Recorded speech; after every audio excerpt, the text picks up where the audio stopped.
وطر 3 پڑھتا ہوں، سورۃ الاعلیٰ ابھی یاد نہیں ہے، تو ٹھیک ہے، یہ تو افضلیت ہے. پڑھ لیتا ہوں 2 کر کے ایک رکعت میں.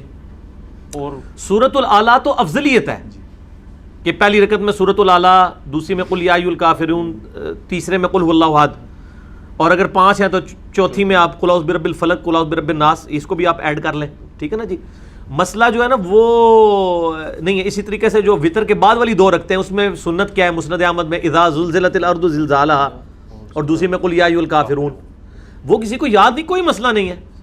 اس طرح صحیح بخاری میں آتا ہے کہ، اور صحیح مسلم میں کہ اما عائشہ رضی اللہ تعالیٰ عنہا و سلام اللہ علیہا کہتی ہیں کہ نبی علیہ السلام فجر کی جو 2 سنتیں تھیں نا، اس میں پہلی رکعت میں قل یا ایھا الکافرون، دوسری میں قل ھو اللہ احد پڑھتے تھے آپ. اسی طریقے سے صحیح مسلم میں آتا ہے کہ آپ صلی اللہ علیہ وسلم جو طواف کے نوافل تھے ان میں بھی پہلی میں قل یا ایھا الکافرون پڑھتے تھے، دوسری میں قل ھو اللہ احد. کیوں؟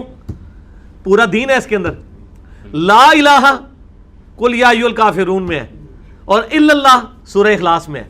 وہاں سارے بتوں کی نفی اور سورہ اخلاص میں اللہ کی وحدانیت.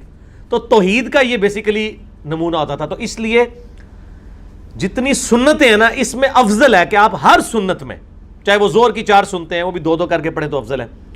کوشش کریں کہ پہلی رکعت میں قل یا ایھا الکافرون، دوسری میں قل ھو اللہ احد پڑھیں. یہ افضل ہے، آپ کو محبوب ہے صلی اللہ علیہ وآلہ وسلم. ابھی دعائے قنوت یاد نہیں، تو کیا 3 دفعہ کل سورہ نہیں اخلاص سورہ اخلاص کا تو تعلق دیکھیں، یہ لوگ اکثر سوال بھی پوچھتے ہیں، ان سے پوچھیں میرے بھائیوں، سورہ اخلاص دعا تو نہیں ہے، دعا کی جگہ دعا ہی لے گی. یہ پبلک میں مشہور ہے، میں نے کئی دفعہ بتایا ہے. مسئلہ 130 میرا وطر پہ، اس میں بھی میں نے بتایا ہے کہ جس کو دعائے قنوت یاد نہیں اس کی جگہ اور دعا پڑھے. اور سب سے بیسٹ دعا بخاری مسلم میں آئی ہے، ربنا آتنا فی الدنیا حسنہ وفی الآخرۃ حسنۃ وقنا عذاب النار. بخاری اور مسلم میں موجود ہے. انس بن مالک کہتے ہیں کہ نبی علیہ السلام کوئی اور دعائیں مانگے نہ مانگے، یہ دعا ضرور مانگا کرتے تھے نماز کے بعد. نماز میں تشہد میں بھی مانگ سکتے ہیں. جو آپ کا یہ قنوت وطر میں دعائے قنوت یاد نہیں ہے، آپ یہ دعا پڑھیں. اور دعائے قنوت بہتر ہے کہ اس کو یاد کریں. دعائے قنوت اگر کسی کو یاد نہیں تو اس کا یہ مطلب نہیں کہ اس کے وطر نہیں ہوں گے، وہ ایک موقع ہے دعا کرنے کا. اور دعائے قنوت کے بعد دروشی بھی پڑھنا ہوتا ہے. ٹھیک ہے نا، دعائے قنوت کے بعد دروشی پڑھنا بھی سنت ہے. نماز جنازہ میں بھی دروشی سنت ہے، عام نماز میں بھی، اور وطر میں دعائے قنوت کے بعد.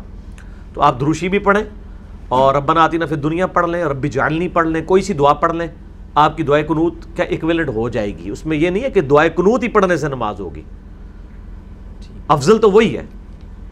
ٹھیک ہو گیا. اللہ